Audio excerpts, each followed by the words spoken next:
Bonjour tout le monde, une liste de toutes les étapes que j'emploie personnellement pour manifester rapidement. Bonjour, mon nom est Slavika Bogdanov, j'ai créé Attractitude, une plateforme pour vous aider dans tous les aspects de votre vie. Vous pouvez aller visiter attractitude.com. Aussi, évidemment, si vous désirez avoir des sessions privées avec moi, vous pouvez cliquer sur le lien ci-dessous. Le mieux est de m'engager pour un mois intensif, comme ça vous voyez des résultats au quotidien, au fur et à mesure, et votre vie est complètement transformée au bout d'un mois. Alors, je voulais donc partager avec vous les étapes que j'emploie personnellement pour manifester tous mes rêves, tous mes buts. Alors, qu'est-ce que j'ai manifesté jusqu'à présent? Bon, évidemment, ma vie en Floride, mon déménagement depuis le Canada, il y a maintenant 12 ans. Mes livres publiés, le premier livre qui a été publié est sorti le 14 juin 2013, donc il y a 12 ans exactement, presque. Aussi, j'ai manifesté ma carte verte américaine comme personne avec l'expertise de la loi de l'attraction. C'est sur cette base que je l'ai reçue. J'ai eu à prouver que j'étais dans le 2% des experts mondiaux dans la loi de l'attraction et donc j'ai reçu ma carte verte. J'ai manifesté mes logements, mes voitures, les finances, j'ai manifesté les relations que je souhaitais avoir dans ma vie. J'ai manifesté l'investissement, premier investissement dans mon premier film. J'ai manifesté des acteurs que je désirais avoir dans mes films, des gens que je voulais rencontrer, et j'en passe, des centaines et des centaines et des centaines et des centaines et des milliers de manifestations. Et donc, je voulais écrire quelques points. En fait, je dirais qu'il n'y en a pas beaucoup, pour vous aider, vous aussi, à manifester. Alors, il y en a 5. Je vais donc les décrire pour vous. Alors, prenez des notes, ça va vous aider. Sinon, vous pouvez toujours revisiter cette vidéo.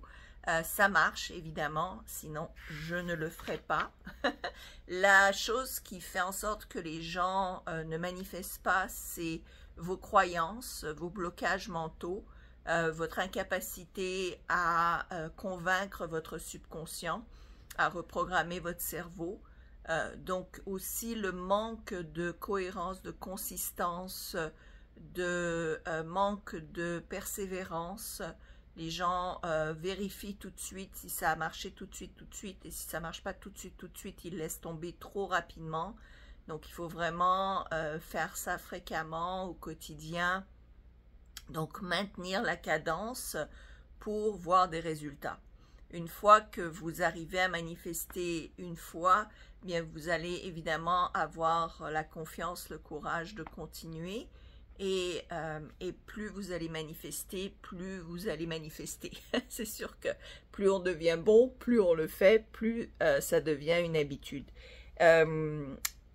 L'autre chose, évidemment, c'est que si vous faites ce que je vous indique pour 30 secondes dans la journée, mais que tout le reste de la journée, vous êtes négatif, vous avez des doutes, des peurs, de l'anxiété, des idées négatives, vous parlez négativement aussi, ou bien vous agissez négativement aussi, c'est sûr que négativement, ce que je veux dire par là, c'est non seulement être négatif, douteux, apeuré, effrayé, anxieux, etc. Ne pas croire que ça va se réaliser.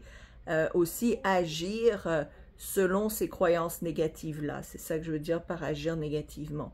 Les actions aussi négatives, ça peut être aussi des paroles qui vont à l'encontre de ce que vous désirez obtenir. Des paroles négatives contre les gens qui ont déjà ce que vous voulez obtenir, ou bien des paroles négatives qui vont dans le sens opposé de ce que vous voulez. Par exemple, « je ne veux plus avoir de », c'est une phrase négative qu'il faut absolument retirer de votre vocabulaire. Alors, voici donc la liste. Alors, quand je veux manifester quelque chose, je considère toujours que c'est quelque chose de gros. Peu importe ce que c'est. Je manifeste beaucoup les petites choses où je fais pas d'effort, n'est-ce pas? Il n'y a pas d'effort à faire en fait dans la manifestation. Au contraire, il faut en fait arrêter de mettre de l'effort.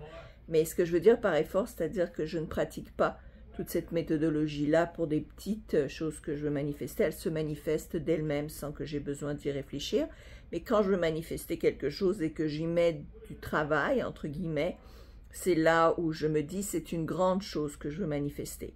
Et comme c'est une grande chose que je veux manifester, je demande l'aide de l'univers. Et par conséquent, je vais faire en sorte de m'attendre à ce que l'univers va réciproquer si moi je fais ma part. D'accord? Donc c'est une croyance que j'ai forte, celle que l'univers est bon, que Dieu veut nous aider, Dieu nous aime et veut notre bien, veut que nous réussissions. Donc ça, c'est ma croyance fondamentale qui m'aide énormément à faire la suite. Donc la première chose que je fais quand je veux manifester, donc évidemment, je fais ce que je vous ai enseigné plusieurs fois, c'est-à-dire faire une lettre de votre moi futur, ou bien d'écrire ce que vous désirez, avoir un but vraiment clair, précis. Tout ça, je vais sauter à travers ça. Donc, disons que vous avez déjà votre but. Ensuite, ce que moi je fais, c'est que je trouve vraiment de la paix et du lâcher-prise. Donc, je lâche prise complètement parce que je sais que je ne trouverai pas le comment dans l'anxiété, dans la peur, dans l'angoisse, dans le doute. Donc, il faut vraiment lâcher prise, se calmer, se détacher, faire en sorte que vous savez que je dirais, les réponses vont venir à vous. Et par conséquent, vous pouvez complètement vous détacher du processus, du comment.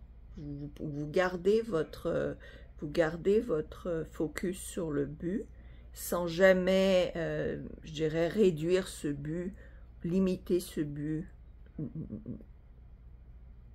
changer le but. Donc, vous gardez le but, mais vous vous détachez des comment. Comment ce but va se réaliser. Tous les comment. C'est pas votre job, c'est pas votre boulot. Donc, la première chose, c'est vraiment de rester calme. Et souvent, je ne fais rien. Souvent, je vais attendre c'est pas l'énergie de l'attente est très négative, donc je n'attends pas, je fais d'autres choses. Donc souvent, je vais rien faire, c'est-à-dire que je vais rien faire qui va dans le sens de ce but-là. Je vais plutôt m'occuper à faire d'autres choses, ou bien je vais aller sur la plage, je vais relaxer, je vais méditer, je vais prendre soin de moi, qui sont toutes des actions en fait, qui sont dans le même, qui vont dans le sens du fait accompli. Parce que si le fait est accompli, on ne se demande pas comment le fait va s'accomplir, on n'agit pas pour faire accomplir la chose, on agit parce que le fait est déjà accompli. Donc, quand quelque chose est déjà réalisé, on est super calme, on est détendu, on est soulagé. C'est ça la pratique émotionnelle que moi je pratique, parce que dans le subconscient, ça fait en sorte que le cerveau croit que l'on a réalisé son but. Donc ça, c'est numéro 1. Vraiment, rester calme, prendre une marche, penser à autre chose, ne plus penser au but et surtout pas au comment du but. Et je m'attends à ce que les idées créatrices, les choses que j'ai besoin de faire, vont apparaître sur mon chemin. Donc, je me détache tant que je n'ai pas reçu une instruction précise de ce qu'il faut que je fasse. Je vais, dirais-je, faire face au problème, à la problématique. C'est-à-dire que je ne vais pas m'échapper, m'évader du problème à régler. Si c'est un problème que vous avez, que ce soit santé, que ce soit finance, que ce soit une relation, il faut quand même faire face au problème. On n'est pas là pour jouer à l'autruche, on n'est pas là pour se cacher, mais on est là pour justement faire face au problème, régler notre émotion négative face au problème, c'est-à-dire retrouver la paix, la tranquillité, la sérénité ne pas tomber dans la peur. Et quand on a la peur, c'est de travailler à travers la peur, donc être capable de se calmer pour justement retrouver la sérénité, même en faisant face aux problèmes.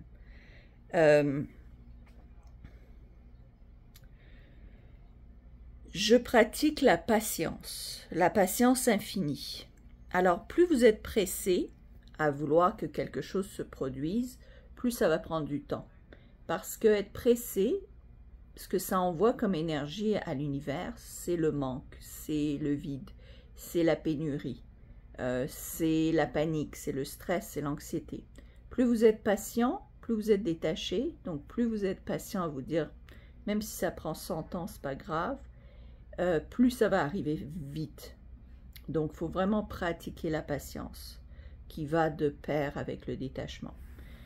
Plus vous êtes pressé, plus vous voulez que ça arrive vite, vite, vite, vite, vite, plus ça va être, plus vous allez attendre en fait. Parce que c'est ça en fait que vous envoyez comme énergie.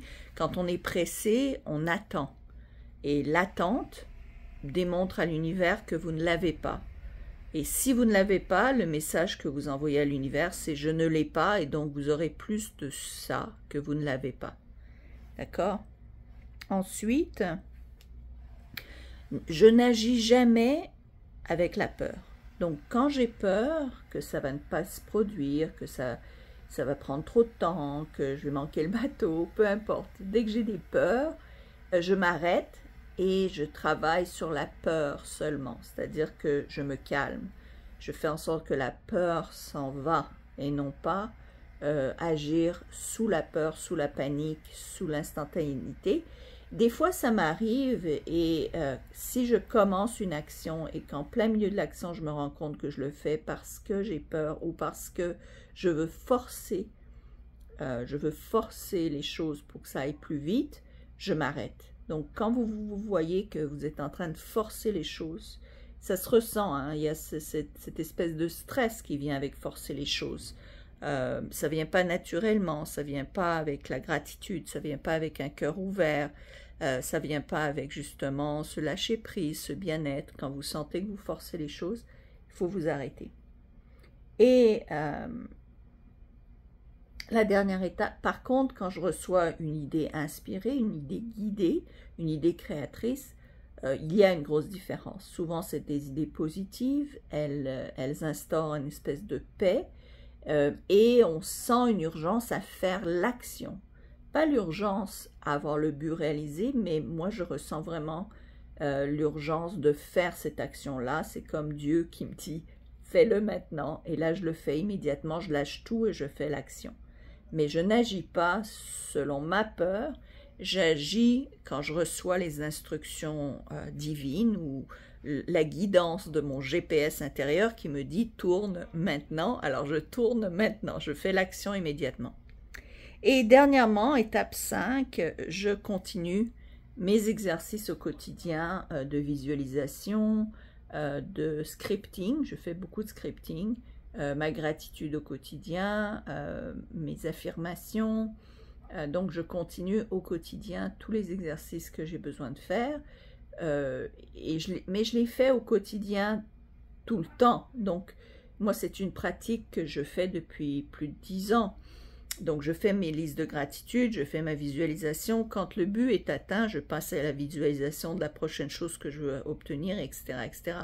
Donc, je n'arrête jamais mes visualisations d'avenir, en fait. Et voilà. Donc, j'espère que ceci vous a aidé. Si c'est le cas, mettez un like, partagez. Encore une fois, vous pouvez aller sur attractitude.com et vous pouvez aussi visiter le lien de paiement pour m'engager pendant un mois.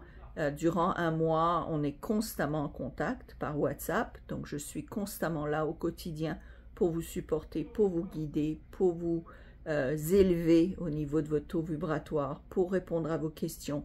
Et on a des séances beaucoup plus longues également, où est-ce qu'on va résoudre les blocages, retirer les peurs, les anxiétés, vraiment changer complètement, reprogrammer votre cerveau, et vous donner un plan exact, précis à suivre pour obtenir des résultats concrets et rapides. Voilà, je vous aime Je vous dis à très bientôt.